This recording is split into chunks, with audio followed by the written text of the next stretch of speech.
माता की, भारत माता की, भारत माता की। वंदे वंदे वंदे। तीर्थ वर नेमिष विख्याता, अति पुनीत साधक सिद्धिदाता। जिस नैमिषारण्य के बारे में रामचरितमानस ने ये पवित्र पंक्तियां लिखी हैं,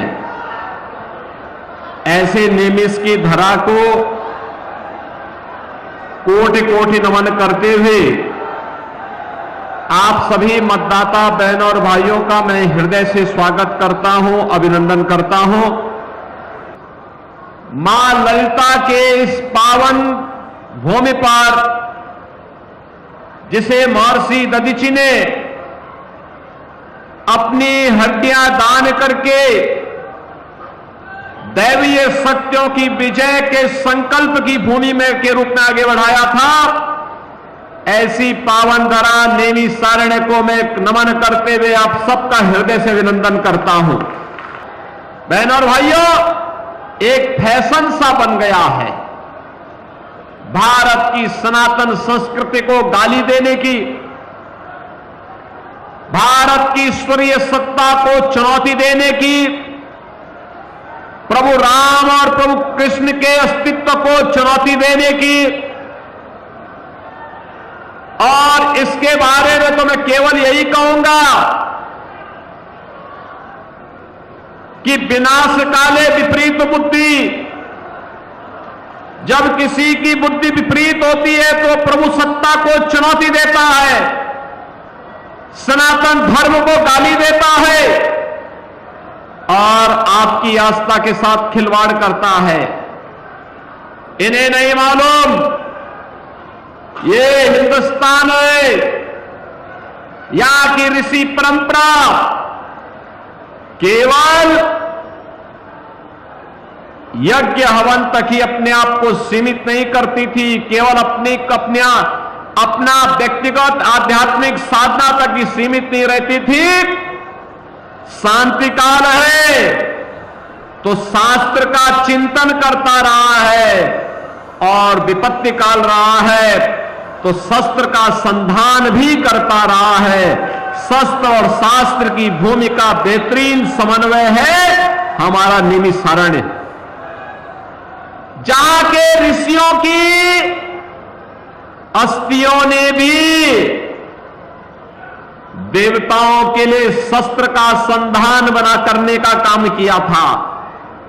तो बहनों और भाइयों, ये सनातन विरोधी, ये प्रभु राम और प्रभु श्री कृष्ण की सत्ता को चुनौती देने वाले कहां ठहर पाएंगे?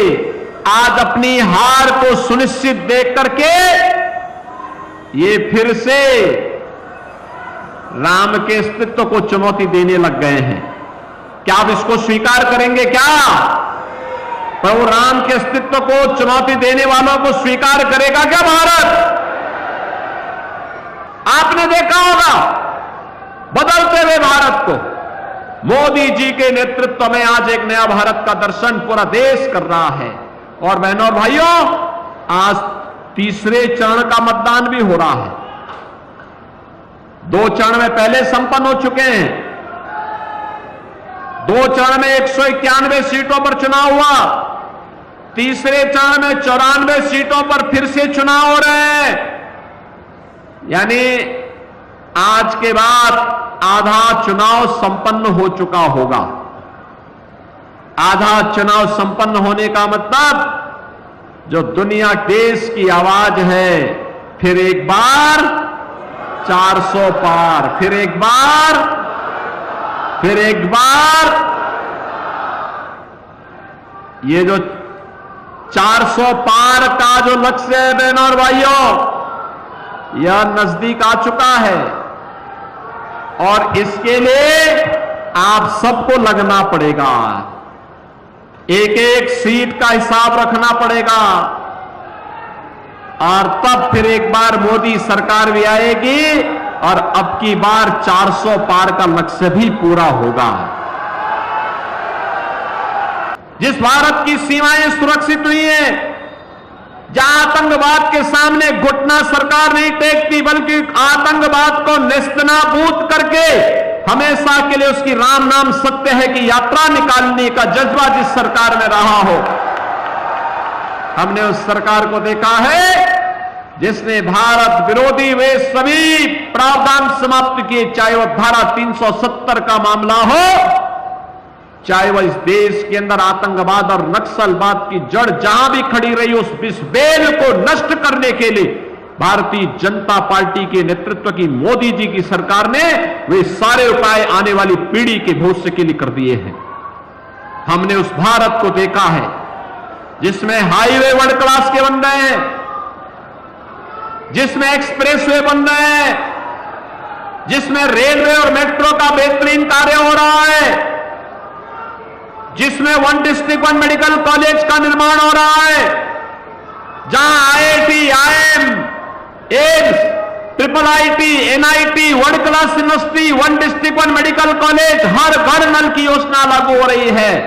और हमने उस भारत को देखा है जिस भारत में 80 करोड़ लोग राशन की सुविधा का फ्री में लाभ प्राप्त करते हैं। बहनों और भाइयों, यही भारत था 14 के पहले गरीब भूख से मरता था, किसान आत्महत्या करता था, नौजवान पलायन करता था, बेटी और व्यापारी सुरक्षित नहीं थी। 2014 के बाद मोदी जी के नेतृत्व में कितना परिवर्तन हुआ है। 80 करोड़ लोग फ्री में राशन की सुविधा का लाभ प्राप्त कर रहे हैं। 60 करोड़ लोगों को आयुष्मान भारत में 5 लाख रुपए की स्वास्थ्य बीमा का कार्ड मिल चुका है। हर साल 5 लाख रुपए की फ्री में दवा करा सकते हैं। और बहनों और भाइयों, 50 करोड़ गरीबों के लिए जनधन अकाउंट खुल गए हैं। पैसा दिल्ली या लखनऊ से जो आएगा सीधे उसके खाते में जाएगा, बीच में कोई मध्यस्थ नहीं रहेगा। गरीब का पैसा गरीब के पास जाएगा। बहनों और भाइयों, 12 करोड़ किसान सम्मान निधि का लाभ प्राप्त कर रहा है। 12 करोड़ घरों में शौचालय बन गए और सर्वाधिक शौचालय बनने वाले जनपदों में से आपका सीतापुर है, जहां के गरीबों का सर्वाधिक शौचालय बने। 10 करोड़ गरीबों के घर में उज्ज्वला योजना का सिलेंडर पहुंच गया है। सर्वाधिक सिलेंडर आपके सीतापुर जनपद में आए हैं। 4 करोड़ घर बन गए, जिनमें से 2 लाख घर तो केवल आपके सीतापुर जनपद को मिले हैं। बहनों और भाइयों, मैं इसीलिए आपके पास आया आपसे कहने के लिए, मोदी जी ने कहा है जितने लोग बचे हैं, जिनके घर में सिलेंडर नहीं, उनको आश्वस्त कर दो कि इसके बाद चुनाव के बाद उनको 100%, जिनके पास घर अभी भी नहीं मिल पाया है उसको घर मिलेगा। राशन की सुविधा आगे भी 5 वर्ष तक निरंतर जारी रहेगी। मोदी जी ने इन सभी चीजों के लिए आपको आश्वस्त कर दिया है।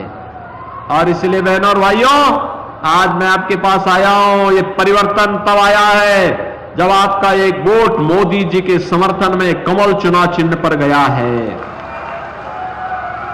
जब यही वोट कांग्रेस के हाथ पर जाता था, समाजवादी पार्टी की साइकिल पर जाता था, तो अयोध्या में राम जन्मभूमि पर आतंकी हमला होता था, काशी में संकट मोचन मंदिर पर हमला होता था। आज देखो मंगलवार का दिन है और संकट मोचन मंदिर पर इन लोगों ने समाजवादी पार्टी की सरकार के समय में आतंकी हमला करवाया था।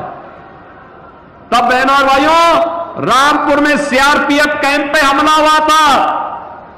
अयोध्या, लखनऊ, वाराणसी की कचहरियों पर हमला हुआ था। ये तो मुलायम सिंह जी की समाजवादी पार्टी की सरकार के समय।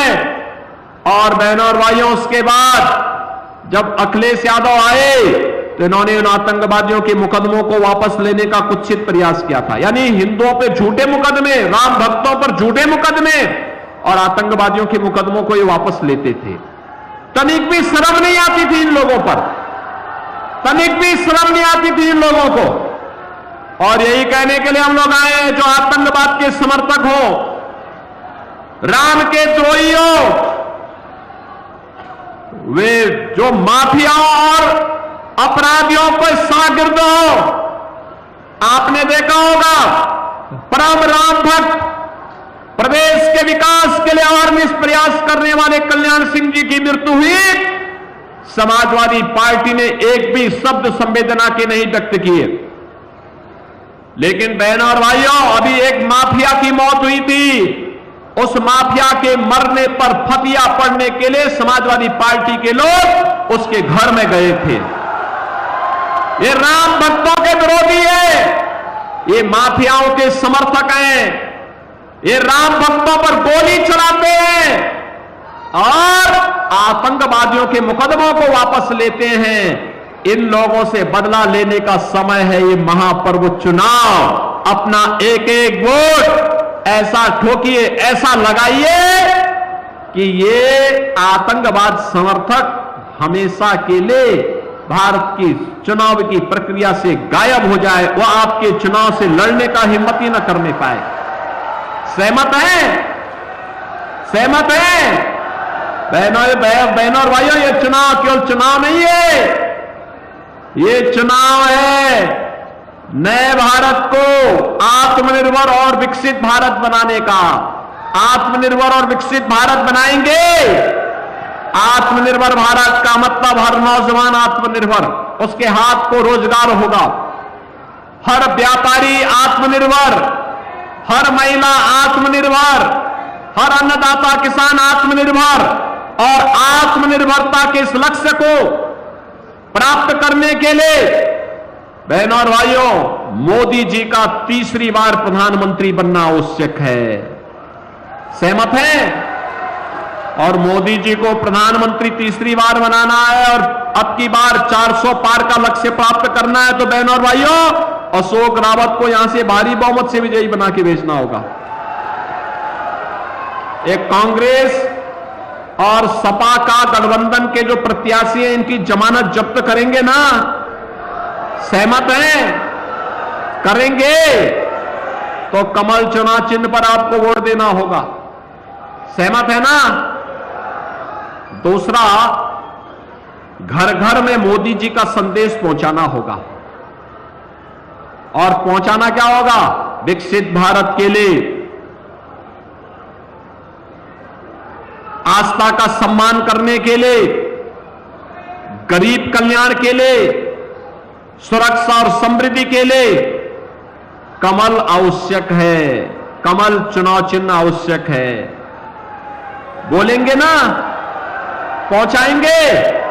तो फिर आप सब मेरे साथ बोलेंगे, भारत माता की, भारत माता की, भारत माता की।